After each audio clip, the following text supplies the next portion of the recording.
Hello दोस्तों, नमस्कार। स्वागत है आप सभी का आपके अपने YouTube channel result with Gautam sir पर। तो कैसे हैं आप सभी लोग? आशा करता हूँ ठीक होंगे और अपनी पढ़ाई को लगातार आगे बढ़ा पा रहे होंगे। जैसा कि आप लोगों को पता है, सुबह की क्लास में हम लोग मॉर्निंग में आपकी पॉलिटी की क्लास करते हैं। इंडियन पॉलिटी में हम लोग अनुसूचियों पर चल रहे थे और अनुसूचियों की क्लास में ये आपकी सेकंड क्लास होगी। और इससे पहले हमने फर्स्ट क्लास को आपको कहीं ना कहीं अपलोड किया था, तो उसमें आपने देखा होगा। तो हम लोग उसमें बात कर रहे थे 7 अनुसूचियों तक। तो 7वीं अनुसूची तक हमने उस क्लास में बात करी है। उसके बाद में पहले आप उस क्लास को देख लेंगे, उसके बाद में इसको देखेंगे तो ज़्यादा समझ में आएगा, अच्छा रहेगा।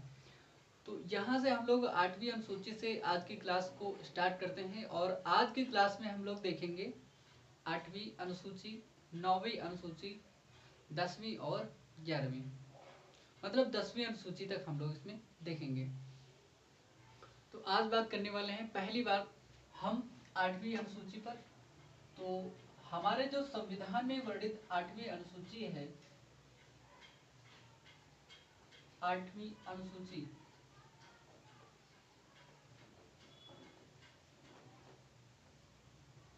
इसके अंतर्गत कौन सा विषय रखा गया है उसको हम लोग जानेंगे। 8वीं अनुसूची में कुछ भाषाओं को रखा गया है। वो भाषाएं कौन कौन सी हैं, पहले कितनी भाषाएं हुआ करती थी, अब कितनी भाषाएं हैं, और उसमें कुछ नई भाषाओं को जोड़ा गया है, तो उनके विषय में हम लोग यहाँ पर बात करेंगे।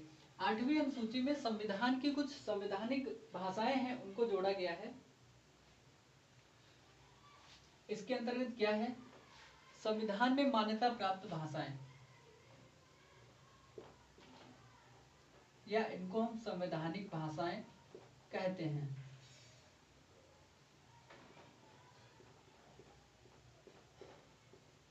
देखिए, संवैधानिक भाषाएं हैं, ये संविधान द्वारा मान्यता प्राप्त हैं, ये संविधान में कहीं न कहीं वर्णित हैं। इनकी बात करते हैं तो मूल संविधान जो हुआ करता था हमारा, मूल संविधान, मूल संविधान में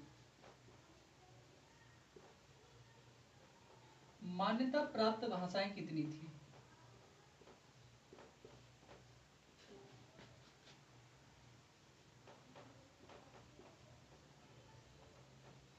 मूल संविधान हम आपको बता दें, मूल संविधान क्या था। 26 जनवरी 1949 को जो हमारा संविधान लागू हुआ था, कब?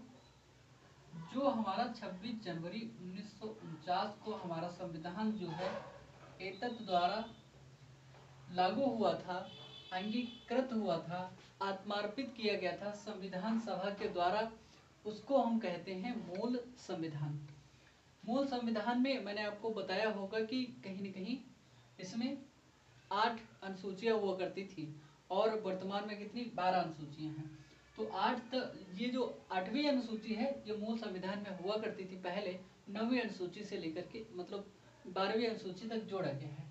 तो मूल संविधान जो हुआ करता था हमारा, इस जो 26 जनवरी 1949 को लागू हुआ था, इस संविधान में जो भाषाएं हुआ करती थी वो कितनी हुआ करती थी, यहाँ पर 14 भाषाएं, 14 जो है भाषाएं, मान्यता प्राप्त भाषाएं हुआ करती थी मूल संविधान में। बात यह है, जब मूल संविधान के बाद में कुछ भाषाओं को इसमें जोड़ा गया, और वो जोड़ा कैसे गया है, संविधान के संशोधनों को लेकर के। उस संविधान संशोधनों को लेकर के पहली बार 15वीं भाषा के रूप में सिंधी को जोड़ा गया 21वें संविधान संशोधन 1968 के द्वारा। क्या किया गया, पहले हम लिखेंगे कौन सी भाषा, यहाँ पर लिख लेंगे, और इसके नीचे कई सारी भाषाओं को हम लोग लिखेंगे, और यहाँ पर लिख लेंगे संविधान संशोधन।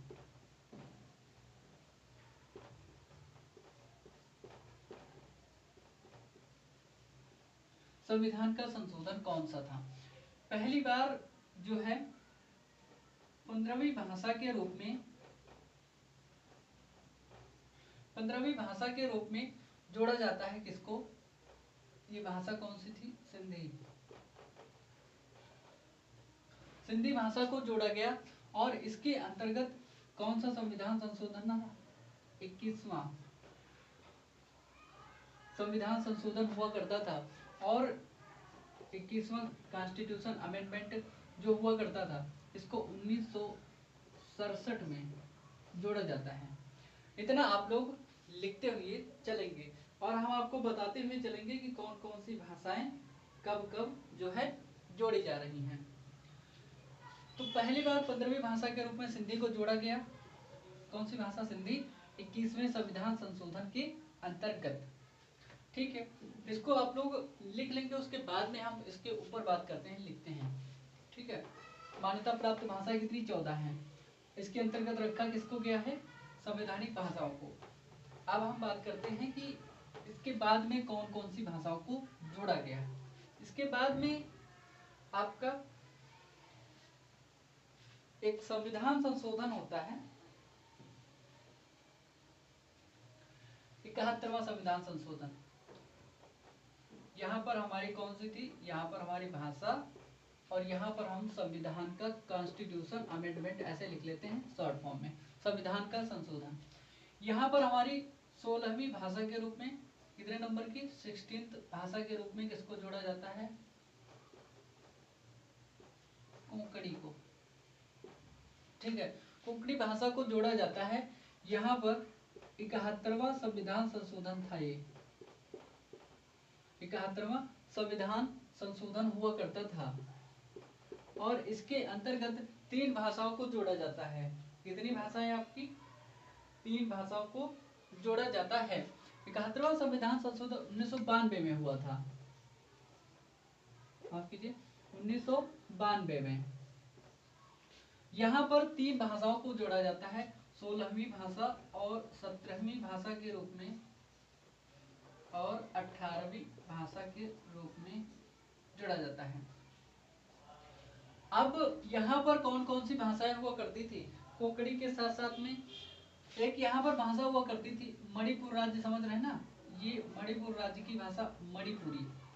इसके साथ में नेपाल के जो क्षेत्र में हम लोग, मतलब हमारा कुछ क्षेत्र बॉर्डर सीमा साझा करता है नेपाल, वो नेपाली भाषा बोलते हैं। तो नेपाली भाषा, तो नेपाली भाषा को 18वीं भाषा के रूप में जोड़ा गया था। इस 71वें संविधान संशोधन के अंतर्गत यहाँ पर भी आपका कौन सा था? 71वें संविधान संशोधन से इसको भी जोड़ा गया था, 71वें से इसको भी। कब? 1992 में। 1992 में। तो इन 3 भाषाओं को कहीं न कहीं जोड़ा गया था। कब? 71वां संविधान संशोधन 1992 के द्वारा। एक तो आपकी कोंकणी हो गई, मणिपुरी हो गई और नेपाली हो गई। इसके बाद में होता क्या है? 18वीं भाषा के बाद में 4 भाषाएं और जोड़ी जाती हैं। कहीं न कहीं 4 भाषाओं को ऐड ऑन और किया जाता है। इसके बाद में आप लोग ऐसे लिख लेंगे 19वीं भाषा के रूप में। इसके बाद में कौन सी थी? बोडो। ठीक है, 20वीं भाषा के रूप में डोगरी। ठीक है, उसके बाद में 21वीं भाषा के रूप में जोड़ा जाता है आपका मैथिली को, मिथिला क्षेत्र वाली मैथिली। 22वीं भाषा के रूप में, संविधान में कितनी कुल भाषाएं हैं अभी? वर्तमान में कुल 22 भाषाएं हैं ना। 22वीं भाषा के रूप में जोड़ा जाता है आपकी संथाली को। संथाल परगना हुआ करता था अंग्रेजों के टाइम पीरियड में, मैंने आपको बताया होगा, तब पढ़ाते थे जब। तो ये जो बोडो, डोगरी, मैथिली और संथाली, ठीक है, तो ये जो 4 भाषाएं हैं आपकी, इन 4 भाषाओं को जोड़ा गया था। ठीक है, इन 4 भाषाओं को जोड़ा गया था और इन 4 भाषाओं को 92वां संविधान संशोधन, 92वां संविधान संशोधन 2003 के द्वारा जोड़ा गया था। 2003 के द्वारा जोड़ा गया। ये 4 भाषाएं,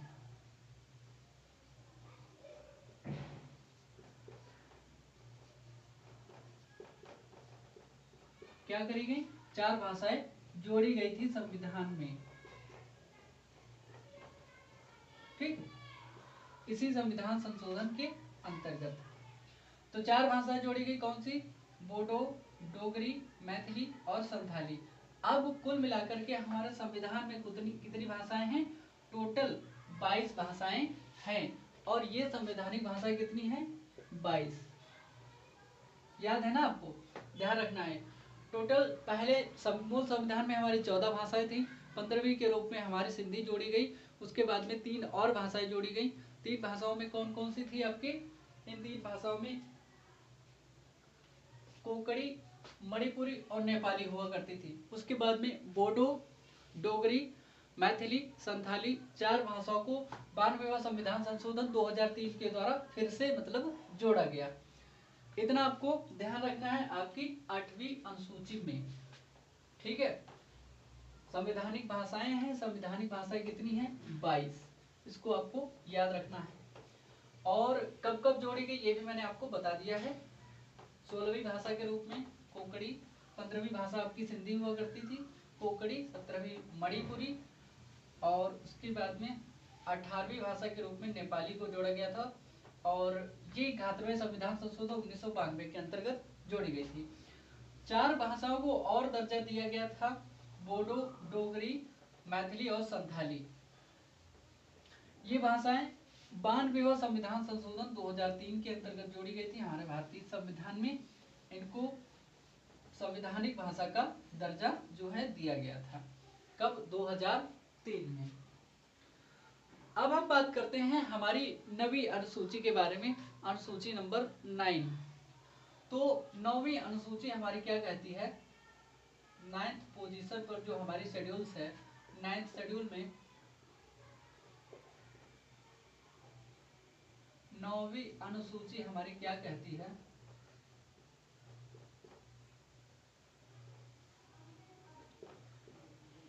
अब बात करते हैं कि 9वीं अनुसूची हमारी क्या कहती है। 9वीं अनुसूची में दरअसल में बात ये थी, तत्कालीन समय में जब स्टार्टिंग शुरुआत ही हुआ करती थी, 9वीं अनुसूची को प्रथम संविधान संशोधन के द्वारा जोड़ा गया था। क्यों, उसके पीछे बहुत सारे कारण हुआ करते थे। इसको आप लोग लिख लीजिए थोड़ा सा। इसे क्या किया गया था, प्रथम संविधान संशोधन द्वारा जोड़ा गया, प्रथम संविधान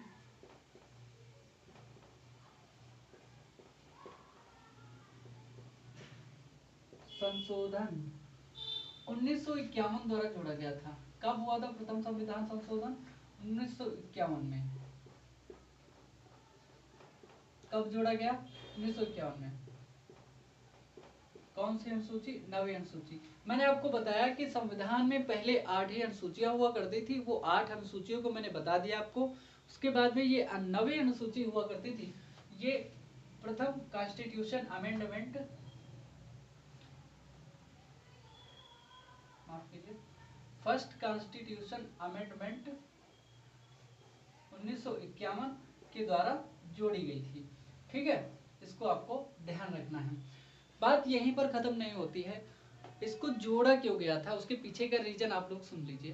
प्रथम अनुसूची जो प्रथम संविधान संशोधन के द्वारा इसको जोड़ने का कार्य इसलिए किया गया क्योंकि जो आपके जमींदार हुआ करते थे, जमींदार अपनी जमीन को किसी भी किसान को देना नहीं चाहते थे।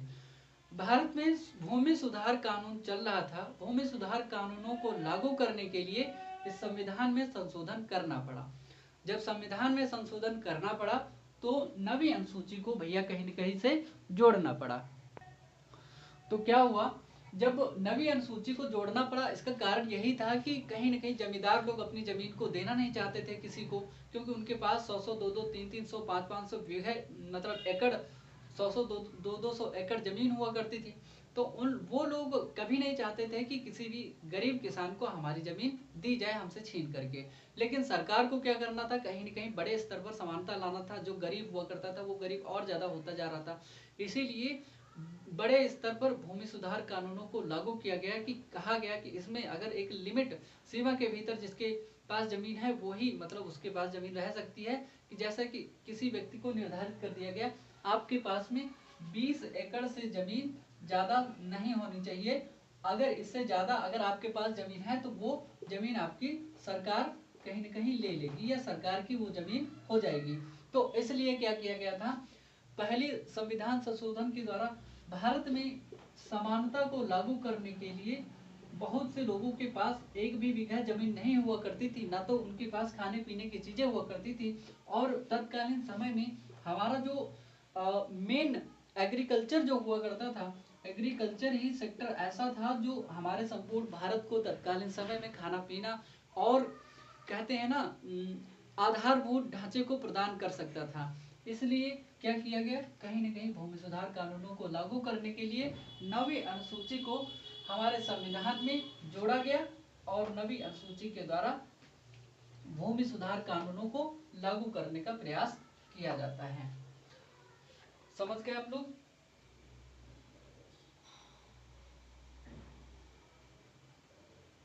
क्या किया गया? देखिए बात ये थी कि हमारी जो न्यायपालिका हुआ करती थी, न्यायपालिका तो बड़ी ही सुंदर और सुशील है। कारण उसका ये है कि अगर न्यायपालिका चाहती है कि अगर किसी के पास 200 एकड़ जमीन है तो वो उसकी है, बात तो सही है। अगर किसी के पास 200 एकड़ जमीन है तो वो उसकी है, किसी व्यक्ति के दादा परदाताओं की जो जमीन है वो उसके पास है, वो तो जमींदार है, जमींदार के पास 200 एकड़ जमीन है। अगर आपकी ही जमीन कोई छीनेगा तो आपको तो दर्द तो होगा ही पेट में। तो सही बात है, जमींदार को दर्द हो रहा था तो जमींदार चले गए न्यायपालिका के पास में। न्यायपालिका ने कह दिया कि ऐसा हो नहीं सकता कि आप लोग उनकी जमीन क्यों छीन रहे हो। ये भी समस्या थी। सरकार को तो समानता कहीं ना कहीं लागू करना है, तो लोगों को खाना पीना जरूरत की चीजें उपलब्ध करवानी है। और न्यायपालिका के पास तो ये तो समस्या पड़ी ही है ना भाई कि जमींदार के पास से जब जमीन छीनी जाएगी वो तो जाएगा जमींदार। दरअसल में बात ये हुई, जो 9वीं अनुसूची हुआ करती थी इसमें क्या किया गया, जो अधिनियम हुआ करते थे सरकार के द्वारा जो अधिनियम बनाए जाएंगे उन अधिनियमों को कहीं ना कहीं क्या किया जाएगा, संरक्षण दिया जाएगा। और जो है न्यायपालिका उन अधिनियमों का कहीं न कहीं जो न्यायिक पुनरावलोकन है, मतलब उसकी जांच है, वो नहीं कर पाएगी, ऐसा इसमें लिख दिया गया था।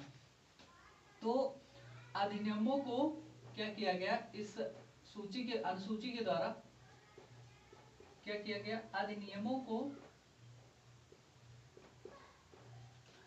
न्यायिक पुनरावलोकन से संरक्षण प्रदान किया गया।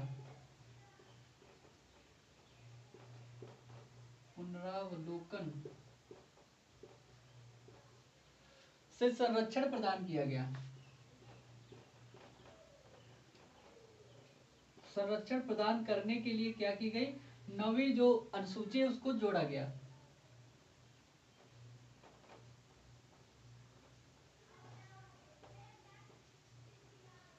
अधिनियमों को हमारी जो न्यायपालिका है उससे संरक्षण प्रदान करने के लिए कहीं न कहीं 9वीं अनुसूची को इजाद किया गया। इसको इसमें ये लिखा गया था कि जो 9वीं अनुसूची है ना, इस 9वीं अनुसूची में कोई भी कानून अगर बना करके डाल दिया जाएगा,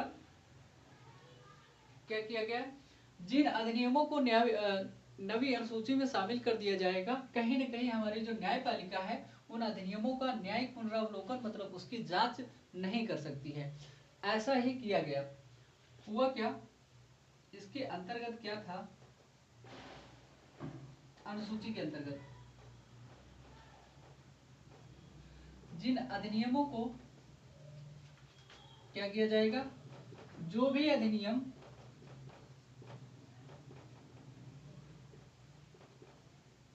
अधिनियमों को 9वीं अनुसूची में शामिल कर दिया जाएगा,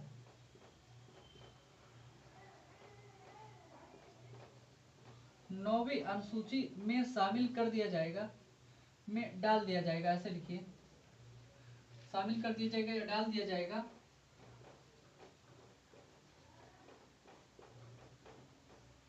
जो हमारी न्यायपालिका है ना, सुप्रीम कोर्ट, न्यायपालिका कोई सुप्रीम कोर्ट हो या हाई कोर्ट हो, न्यायपालिका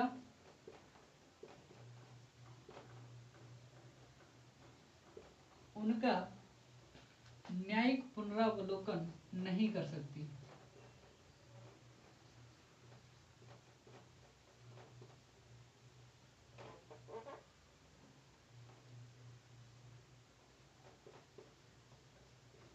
न्यायिक पुनरावलोकन मतलब क्या होता है? जांच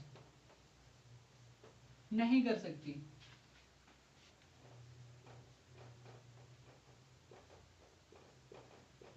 ये बात तो बड़ी अजीब सी है।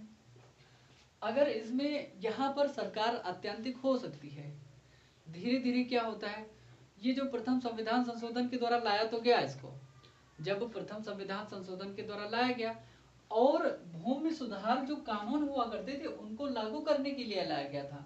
इसको जो आपकी 9वीं अनुसूची है, 9वीं अनुसूची को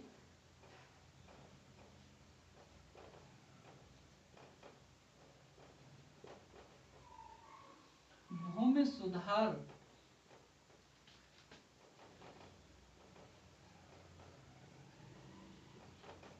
कानूनों को लागू करने के लिए लाया गया था, को लागू करने के लिए लाया गया,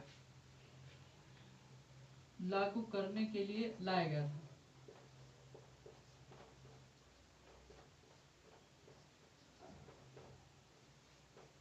ठीक है, भूमि सुधार कानूनों को लागू करने के लिए लाया गया था। कहीं न कहीं हमारे यहाँ पर जमींदारी प्रथा हुआ करती थी और जमींदारी प्रथा को समाप्त करने के लिए लाया गया था। जमींदारी प्रथा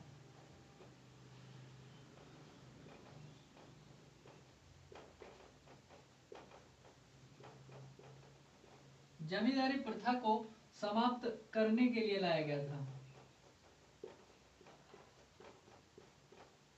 क्या लाया गया था? भूमि सुधार कानून या 9th शेड्यूल को ऐड किया गया था, या 9th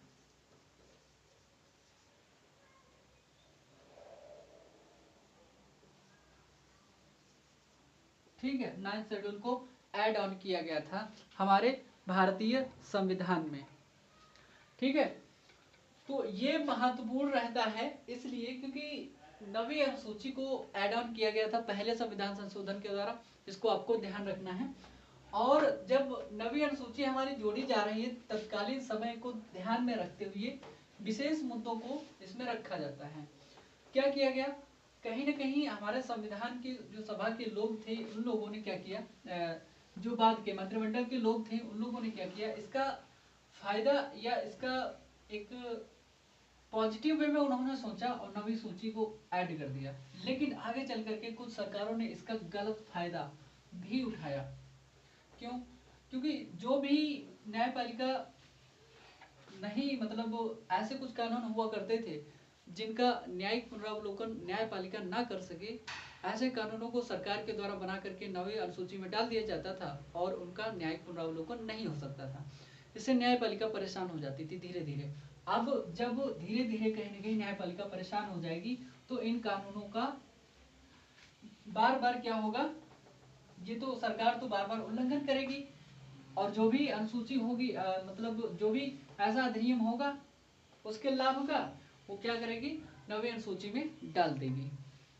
अब धीरे धीरे क्या होता है, इंदिरा गांधी की सरकार आती है, प्रधानमंत्री इंदिरा गांधी होती हैं और वो क्या करते हैं, इसका बड़े स्तर पर इसमें बदलाव कर देती हैं और न्यायपालिका बहुत ज़्यादा परेशान हो जाती है। फिर क्या होता है, 24 अप्रैल 1973 को आता है केशवानंद भारती का निर्णय। उसमें क्या करती है, न्यायपालिका देती है मूल ढांचा और मूल ढांचे में संशोधन नहीं हो सकता। तब फिर मतलब सरकार को फिर से एक बार जवाबदेही मिलती है। तो क्या होता है, ये जो आपका 9वीं अनुसूची हुआ करती थी, मूल रूप से इसमें 13 कानूनों को डाल दिया गया था 9वीं अनुसूची में। तो क्या हुआ करता था, इसमें मूल रूप से जो आपकी 9वीं अनुसूची है, मूल रूप से मतलब जो संविधान मूल संविधान हुआ करता था, मतलब मुख्य रूप से जब इसको ऐड किया गया था 1951 में, कितने 13 प्रावधान हुआ करते थे, मतलब 13 अधिनियम हुआ करते थे, उसमें इनको ऐड कर दिया गया था। लेकिन जल्द ही बाद में क्या हुआ, हाल ही में क्या हुआ, इसमें इतने ज्यादा प्रावधान ऐड कर दिए गए तो इसमें 283 जो प्रावधान है वो इसमें हो गए, क्योंकि सरकार को इससे लाभ हो रहा था ना।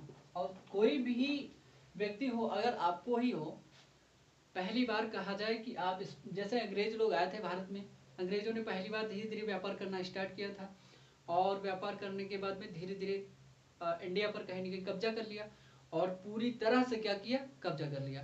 तो धीरे धीरे इसमें क्या कितने थे, 13 मात्र कानून हुआ करते थे। 13 कानून जब धीरे धीरे लाभ बढ़ता गया, लाभ बढ़ता गया, तो इसमें 283 कानूनों को ऐड कर दिया गया।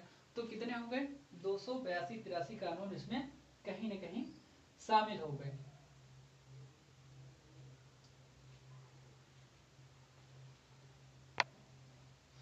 अब होता क्या है, दरअसल में बात ये थी कि न्यायिक पुनरावलोकन हमारी सरकार की, मतलब जब धीरे धीरे इसमें बहुत सारे कानून होते गए, 282-83 कानून इसमें ऐड कर दिए गए, उसके बाद में हुआ क्या, दरअसल में बात ये थी कि न्यायिक पुनरावलोकन की जो शक्ति थी न्यायपालिका की, वो छीड़ हो रही थी धीरे धीरे, और न्यायपालिका के हाथ से कहीं न कहीं कई बार इनका, मतलब सरकार जो है उल्लंघन करने के बावजूद भी न्यायपालिका कुछ नहीं कर पाती थी।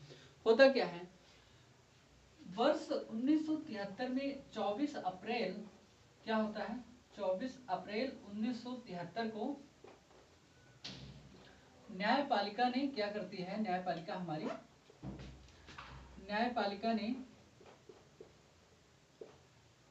न्यायपालिका में सुप्रीम कोर्ट, ठीक है, सुप्रीम कोर्ट ने क्या किया, ने केशवानंद भारती केस जो हुआ करता था, केशवानंद भारती वाद पर निर्णय दिया। केशवानंद भारती वाद जो निर्णय देती है ना सरकार, निर्णय दिया। इसमें होता क्या है, संविधान का मूल ढांचे को निर्धारित किया। क्या हुआ, संविधान का मूल ढांचा यहीं से इजाद होता है, इसी टाइम पीरियड में, मतलब न्यायिक पुनरावलोकन की शक्ति जैसे जैसे हमारी न्यायपालिका की छेड़ हो गई, तो फिर केशवानंद भारती केस में सबसे ज्यादा, मतलब 13 जजों की बेंच हुआ करती थी, सबसे मतलब ज्यादा जज हुआ करते थे, 13 जजों की बेंच ने क्या किया, इस निर्णय को दिया, और उन्होंने क्या किया, इसमें संविधान का मूल ढांचा इजाद किया या लागू किया। कहा कि मूल ढांचे में संशोधन सरकार जो है नहीं कर सकती। अब क्या हुआ, सरकार का दिमाग खराब हो जाएगा, तभी आएगा 42वां संविधान संशोधन वर्ष 1976 में। अब क्या है, संविधान, जब संविधान का मूल ढांचा इजाद कर दिया गया, उसके बाद में क्या हुआ, उसके बाद में एक वाद आता है, कोइल्होवाद। 2007 में ये वाद आता है। न्यायपालिका ने क्या किया, न्यायपालिका ने कहा कि ठीक है, जब 24 अप्रैल वर्ष 1973 तक जितने भी कानून हुआ करते थे, उनका न्यायपालिका जो हमारी है, जो हमारी सुप्रीम कोर्ट है, वो इनका जो है, इससे पहले जो बने कानून हैं, उनका न्यायिक पुनरावलोकन नहीं होगा। लेकिन 24 अप्रैल 1973 के बाद में जितने भी कानूनों को जोड़ा गया है, उनका न्यायिक पुनरावलोकन न्यायपालिका के द्वारा किया जा सकता है, क्योंकि कारण यह है कि न्यायिक पुनरावलोकन मूल ढांचे के अंतर्गत आता है, मूल ढांचे की शक्ति है न्यायपालिका की। अब तो और समस्या हो गई। अब क्या है, कोइलोवाद में कह दिया, न्यायपालिका ने क्या कहा कि 24 अप्रैल 1973 के बाद के जो निर्णय है ना, कि बाद के निर्णय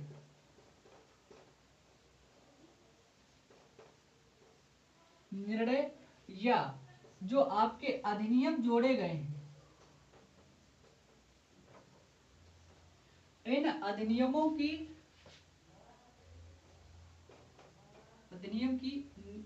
या इनका न्यायिक पुनरावलोकन हो सकता है।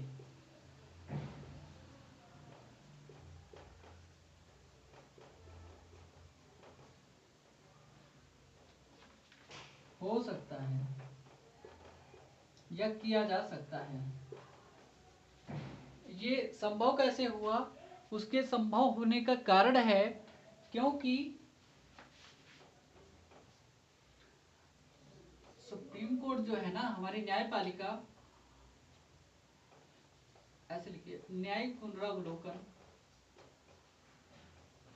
न्यायिक पुनरावलोकन की शक्ति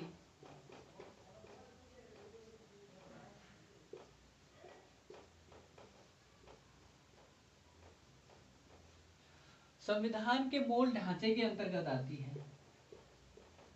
कहां पर? संविधान के मूल ढांचे के अंतर्गत आती है। संविधान का मूल ढांचा है, ऐसा बोल दिया सुप्रीम कोर्ट ने, मूल ढांचा है। अब जो न्यायिक पुनरावलोकन की शक्ति है, अब जो है कहां पर आ गई? कहीं न कहीं संविधान के मूल ढांचे के अंतर्गत आ गई। इसीलिए इसका जो न्यायिक पुनरावलोकन है, जो 1973 के मतलब 24 अप्रैल 1973 के बाद में जो भी निर्णय हुआ करते थे, उनका कहीं न कहीं अब जो है न्यायिक पुनरावलोकन मतलब जांच की जा सकती है। और ये संविधान का मूल ढांचा है, इसीलिए जो न्यायिक पुनरावलोकन की शक्ति है सुप्रीम कोर्ट की, उसको कम नहीं किया जा सकता। क्योंकि केशवानंद भारती बात जो हुआ करता था, उसमें ही माननीय सुप्रीम कोर्ट ने बता दिया था कि मूल ढांचा होगा, उसमें आप संशोधन नहीं कर सकते। तो जो आपकी ये न्यायिक पुनरावलोकन की शक्ति है, वो कहीं न कहीं क्या हुई, उसमें कमी नहीं की जा सकती। ऐसा सुप्रीम कोर्ट ने निर्णय दे दिया 2007 में कोइलोवाद में। न्यायपालिका ने क्या किया था? केशवानंद भारती में मूल ढांचे को इजाद किया था, उसको लागू किया था, और उस मूल ढांचे के अंतर्गत ही आपका आता है आपका न्यायिक पुनरावलोकन की शक्ति। तो न्यायिक पुनरावलोकन की शक्ति को कैसे कम किया जा सकता है? उसका अगर उसको वही कम कर देंगे तो आपका संविधान का मूल ढांचा नहीं बदल जाएगा। इसीलिए वर्ष 2007 में क्या हुआ, कहीं न कहीं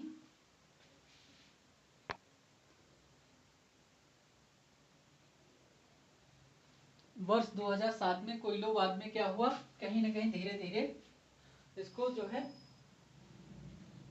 पुनः लागू कर दिया गया। अब आती है हमारी 10वीं अनुसूची। 9वीं अनुसूची पर हमने बात कर ली। अब हमारी आती है 10वीं अनुसूची या 10th शेड्यूल। 10वीं अनुसूची में कौन से कानून लागू किए गए? 10वीं अनुसूची, 10वीं अनुसूची की जब हम बात करते हैं, इसमें है दल बदल विरोधी कानून। आयाराम गयाराम की सरकार हुआ करती थी, 10 विधायक उनके काट लिए, सरकार विपक्ष में खड़ी कर दी बना करके, समस्या ये हो जाती थी। तो इससे परेशान होकर के हुआ क्या, 10वीं अनुसूची को जोड़ा जाता है, और 10वीं अनुसूची को जोड़ा जाता है आपकी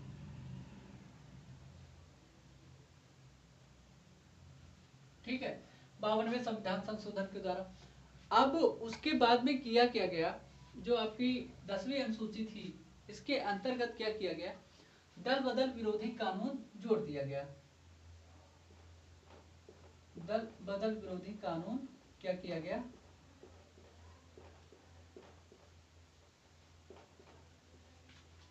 विरोधी कानून इसके अंतर्गत रखा गया है। अब हुआ क्या, इसके अंतर्गत दल बदल विरोधी कानून इसलिए जोड़ा गया, क्या हुआ, दल बदल विरोधी कानून को जोड़ा जाता है, जोड़ा गया। बात यह है, वर्ष 1985 में क्या किया गया था, 52वें संविधान संशोधन,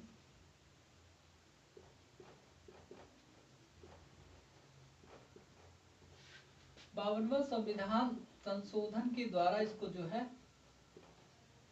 संशोधन वर्ष 1985 में इसे जोड़ा जाता है संविधान में। कौन सी अनुसूची है, 10वीं अनुसूची। दल बदल विरोधी कानून को जोड़ा गया। उसके पीछे का रीजन ये था, दरअसल में होता क्या था, अगर किसी भी सरकार में मान लिया कि 250 या 273 मान लीजिए, 280 यहाँ पर क्या है, 280 सांसद एक सरकार में हैं, ठीक है। तो हुआ क्या, 280 में से अगर किसी व्यक्ति को 10 इसमें से लेकर के विपक्ष की सरकार बन जा रही है, तो होता क्या था, इनके 10 विधायक सांसदों को काट करके इनमें जोड़ लिया जाता था, विपक्ष में सरकार खड़ी कर दी जाती थी। तो समस्या ये यहाँ से होती चली गई और इजाद होती चली गई। धीरे धीरे कई सारे नियम आते हैं, इन नियमों के द्वारा इसमें संशोधन किया जाता है। 91वां संविधान संशोधन किया गया, उसके द्वारा विभिन्न चीजों को जोड़ दिया गया। तब से जो है इन ये जो 10-5 सदस्य जोड़े जाते थे, निकाल करके इनमें से उसमें कर दिए जाते थे, उसमें से 2/3 सदस्यों को अगर कम से कम 66% सदस्यों को जोड़ा जाएगा, तभी उसमें विलय माना जाएगा। एक पार्टी से दूसरी पार्टी में अगर गए सदस्य, तो 2/3 सदस्य उसके जाने चाहिए, तभी उनका विलय होगा। नहीं तो एंटी डिफेक्शन लॉ जो है, दल बदल विरोधी कानून लागू हो जाएगा और उन सदस्यों की सदस्यता, संसद की सदस्यता समाप्त हो जाएगी। कहीं न कहीं ऐसा इसमें कर दिया गया। कब आपके 91वां संविधान संशोधन जोड़ा जाता है, तब। अभी तक जो था आपका, इसके अंतर्गत क्या क्या था, दल बदल विरोधी कानून के अंतर्गत क्या क्या नियम दिए गए थे, कौन कौन से अधिनियम मतलब बताए गए थे कुछ नियमों को।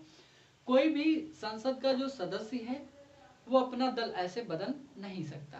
नॉर्मली जो मतलब आपने जिस सदस्य जिस दल से आपने इलेक्शन को लड़ा है, उसी दल में आप रहिए, और अगर आप दल बदलते हैं तो कहीं ना कहीं आपकी जो संसद की सदस्यता है उसको आपको रद्द कर दिया जाएगा। इसलिए क्या किया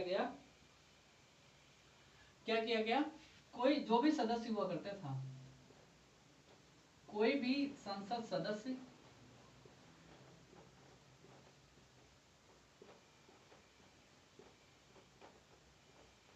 अपने कार्यकाल के दौरान क्या करता था, जब भी उसका कार्यकाल चल रहा हो, अपने जीत करके कहीं से भी किसी भी दल से आया हो, कार्यकाल के दौरान क्या करता था, दल परिवर्तन नहीं कर सकता था, दल परिवर्तन नहीं कर सकता था।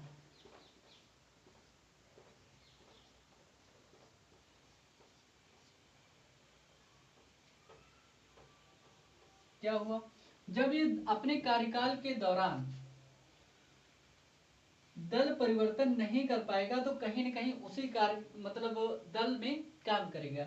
जब उसी दल में काम करेगा तो क्या होगा, जो सरकार बार बार टूटती है, ये मतलब इधर से उधर होता है, बार बार सरकार को कहीं न कहीं दिक्कत होती है, तो ये समस्याएं जो हैं, ये जो अस्थायी सरकार हुआ करती है, वो अस्थायी सरकार कहीं न कहीं थोड़ी सी स्थिर नजर आएगी, जब ये कार्यकाल अपने कार्यकाल के दौरान ये जो दल बदल नहीं करेगा। और अगर कोई ऐसा करता भी है, क्या करता है, कार्यकाल के दौरान अपने क्या करता है, अपने कार्यकाल के दौरान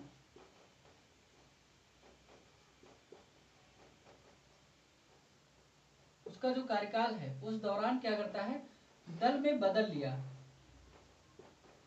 दल बदल करा है, अगर किया है, तो क्या होगा, उस संसद की सदस्यता जो होगी रद्द हो जाएगी, संसद की सदस्यता रद्द हो जाएगी। क्या हो जाएगी, संसद जो भी होगा उसकी सदस्यता रद्द कर दी जाएगी। ऐसा इसमें जो आपका दल बदल विरोधी कानून है उसमें लिखा गया है। कब, आपके 52वें संविधान संशोधन 1985 के द्वारा। लेकिन 91वें संविधान संशोधन के द्वारा क्या बता दिया गया, इसमें अगर किसी भी सदस्यों को अगर दल बदल करना है, मतलब एक दल से दूसरे दल में शामिल होना है, जीते हुए सदस्य जो संसद के हैं, तो एक मतलब जो दल है, जैसे आपके मान लिया वर्तमान में किसकी सरकार है, बीजेपी की।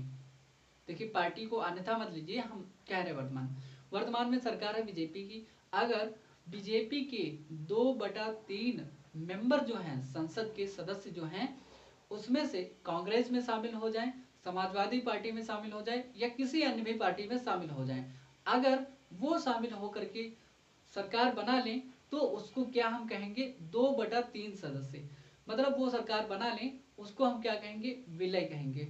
ये जो विलय है, विलय की प्रक्रिया जो है 91वां संविधान संशोधन के द्वारा ये नियम लिखा गया था। कहा गया कि यदि किसी दल के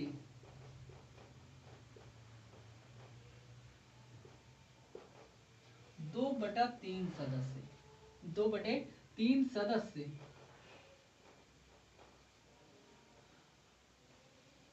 अन्य दल में शामिल होते हैं, क्या हो जाए, दल बदल कर लें, दल में शामिल होते हैं,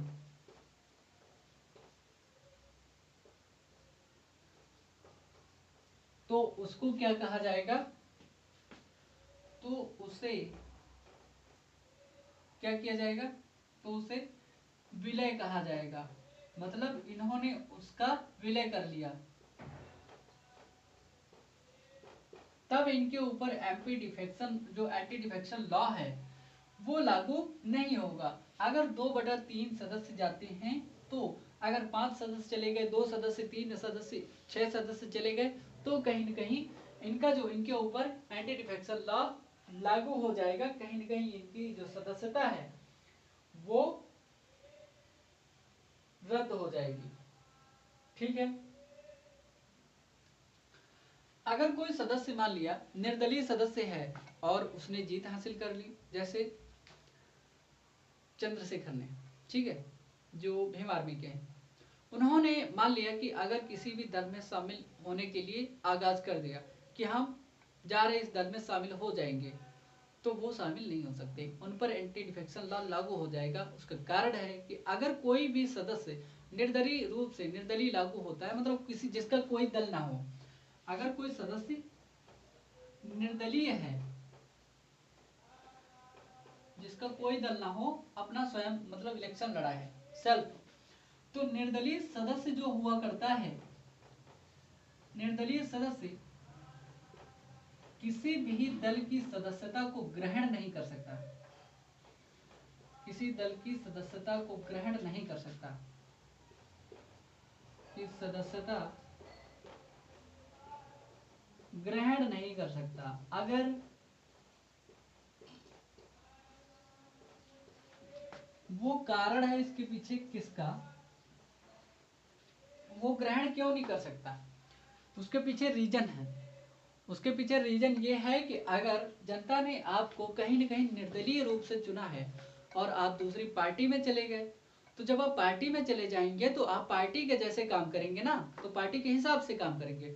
जनता ने सोचा था कि आप निर्दलीय रूप से खड़े हैं तो आपको निर्दलीय रूप से सेल्फ अपने तरीके से काम को करेंगे, लेकिन वो संभव नहीं हो पाया, आप दूसरे उसमें चले गए, तो कहीं न कहीं आपके ऊपर एंटी डिफेक्शन लॉ लागू हो जाएगा और आपकी सदस्यता खोने का डर है। ठीक है। दल बदल विरोधी कानून जोड़ा गया था, ठीक है, 10वीं अनुसूची में। और क्या किया गया, 52वां संविधान संशोधन 1985 के द्वारा कोई भी संसद सदस्य जिसका कार्यकाल अपने कार्यकाल के दौरान क्या होगा, दल का परिवर्तन जो है नहीं कर सकता, और अपने कार्यकाल में दल बदल संसद की अगर करता है ऐसा अपने कार्यकाल के दौरान, तो उसकी सदस्यता कहीं न कहीं रद्द हो जाएगी। अगर 2, 4, 10 सदस्य भी जाते हैं तो उनकी सदस्यता भी, उनके ऊपर भी एंटी डिफेक्शन लॉ जो है लागू हो जाएगा। और अगर 2/3 सदस्य एक दल से दूसरे दल में दल परिवर्तन करते हैं, दल बदल करते हैं, दल बदल मतलब दोगलापंथी करते हैं, तो मतलब क्या होगा, कहीं ना कहीं अगर एक दल से दूसरे दल में जाते हैं तो क्या होगा, कहीं ना कहीं इसको क्या किया जाएगा, मतलब विलय माना जाएगा। इसके अंतर्गत 10वीं अनुसूची के अंतर्गत इसको क्या किया जाएगा, दल बदल माना जाएगा, विलय मान लिया जाएगा। अगर क्या होता है, निर्दलीय सदस्य है, अगर कोई निर्दलीय सदस्य है, मैंने आपको बताया कि निर्दलीय सदस्य अगर दल परिवर्तन करेगा, किसी दल की अगर सदस्यता लेगा, तो उसके ऊपर एंटी डिफेक्शन लॉ लागू हो जाएगा। लेकिन कोई भी निर्दलीय सदस्य जो है किसी एक दल को अपना समर्थन दे सकता है। क्या कर सकता है, ये क्वेश्चन पूछा जा सकता है कि अगर कोई सदस्य निर्दलीय सदस्य है, वह क्या नहीं कर सकता, दल परिवर्तन एंटी डिफेक्शन लॉ के अंतर्गत, मतलब दल बदल विरोधी कानून के अंतर्गत दल बदल नहीं कर सकता, परंतु वह किसी दल को समर्थन दे सकता है। ये स्टेटमेंट पूछा जा सकता है। हाँ, तो वो जो है किसी भी दल को समर्थन दे सकता है, लेकिन उसकी सदस्यता नहीं ग्रहण कर सकता। तो क्या कर सकता है, जो निर्दलीय सदस्य है, ध्यान देने योग्य बात है, निर्दलीय सदस्य क्या कर सकता है, किसी भी दल को क्या कर सकता है, किसी भी दल को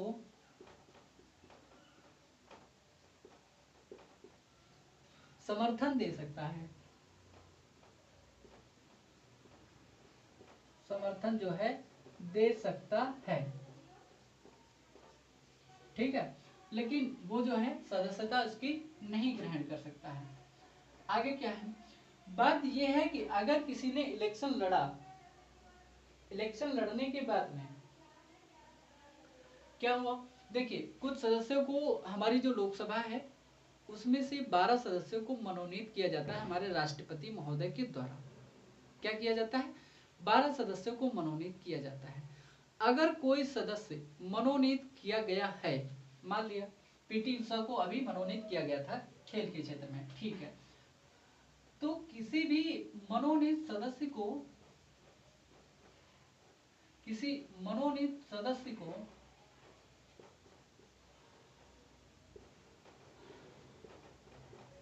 या कोई मनोनीत सदस्य जो है, किसी मनोनीत सदस्य को, या आप ऐसे लिखिए, किसी नहीं, यहाँ पर कोई मनोनीत सदस्य, ऐसे लिखिए, माफ कीजिए, कोई मनोनीत सदस्य, कोई मनोनीत सदस्य किसी दल की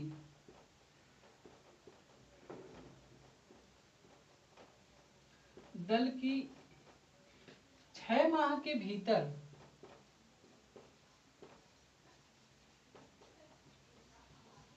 किसी दल की सदस्यता को ग्रहण कर सकता है। 6 माह के भीतर सदस्यता ग्रहण कर सकता है।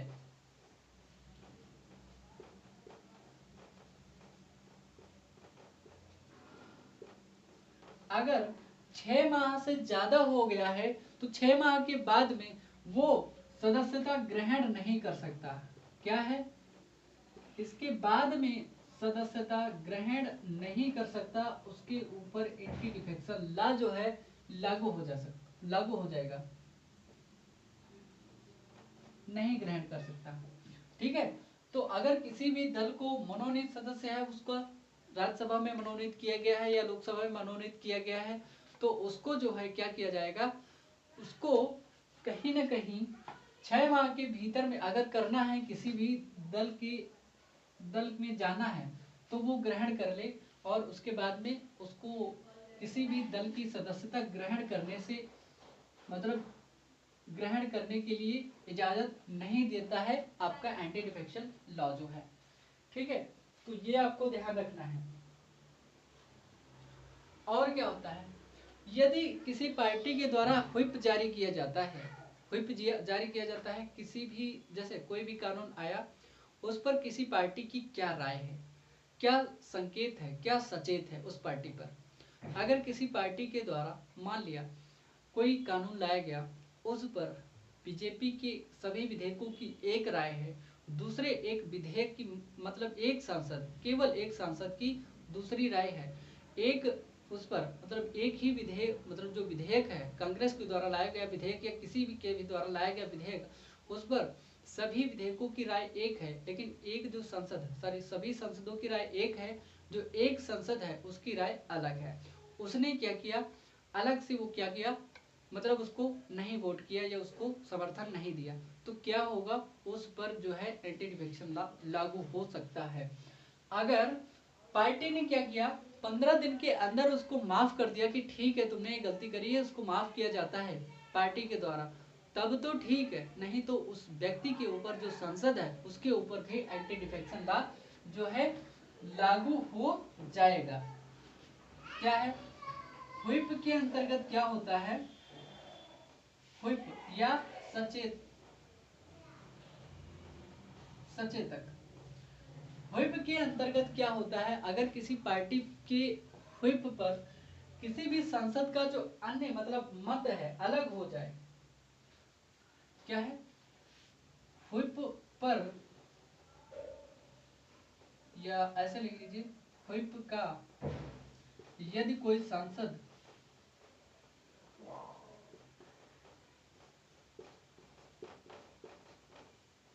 उल्लंघन करेगा तो क्या होगा, उल्लंघन करता है तो क्या होगा, उसके ऊपर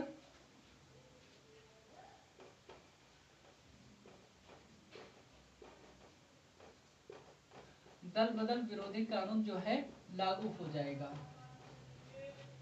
विरोधी कानून जो है लागू हो जाएगा।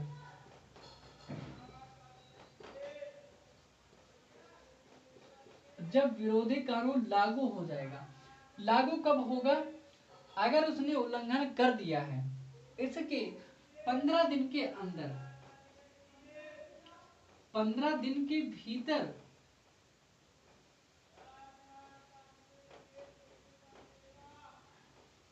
किसी जो मतलब जिस दल से है वो दल ने अगर उसको माफ कर दिया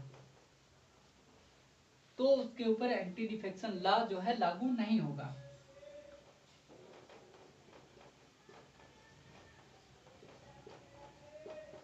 तो दल बदल विरोधी जो कानून है वो लागू नहीं होगा।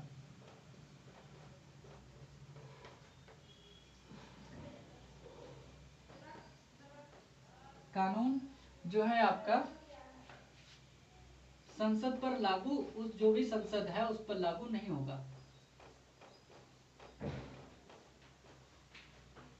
संसद,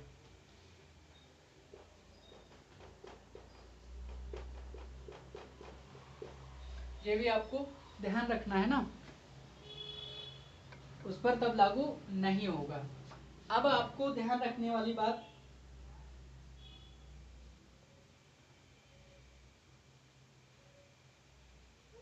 ध्यान रखने वाली बात यह है कि मैंने बताया आपको, निर्दलीय सदस्य है जो, वो क्या कर सकता है, किसी भी दल की सदस्यता जो है ग्रहण नहीं कर सकता है। अगर कोई मनोनीत सदस्य है तो वो क्या कर सकता है, विद इन 6 मंथ किसी भी दल की सदस्यता ग्रहण कर ले तो ठीक है उसके लिए, अगर 6 महीने के बाद में ग्रहण करेगा तो उससे उसके ऊपर भी एंटी डिफेक्शन लॉ जो है लागू हो जाएगा। अगर 15 दिन मान लिया किसी सदस्य ने व्हिप का उल्लंघन कर दिया तो उस पर क्या होता है, उल्लंघन करने के बाद में अगर मतलब जो दल है, दल ने उसको 15 दिन के भीतर माफ कर दिया तो ठीक है, तब तो उसके ऊपर एंटी डिफेक्शन लॉ लागू नहीं होगा, नहीं तो 15 दिन के बाद में उसके ऊपर एंटी डिफेक्शन लॉ लागू हो जाएगा। अब क्या है, अब बात यह है कि 10वीं अनुसूची के अंतर्गत ये जो है किसी भी दल बदल विरोधी कानून के अंतर्गत जब लाया जाता है तो दल बदल विरोधी किसी पर कानून लागू होना है या किसी सांसद पर या किसी के ऊपर लागू होना है, अगर किसी ने मतलब विलय किया है, 10-5 लोगों ने उनके ऊपर लागू होना है या नहीं लागू होना है, ये निर्धारण करता है सदन का जो भी अध्यक्ष होता है, वो निर्धारित करेगा। क्या, दल बदल कानून जो होता है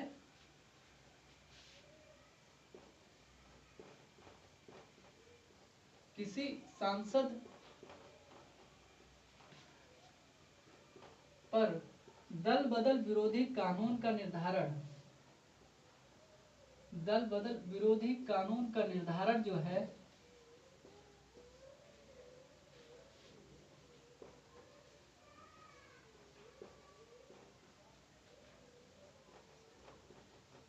निर्धारण कौन करेगा,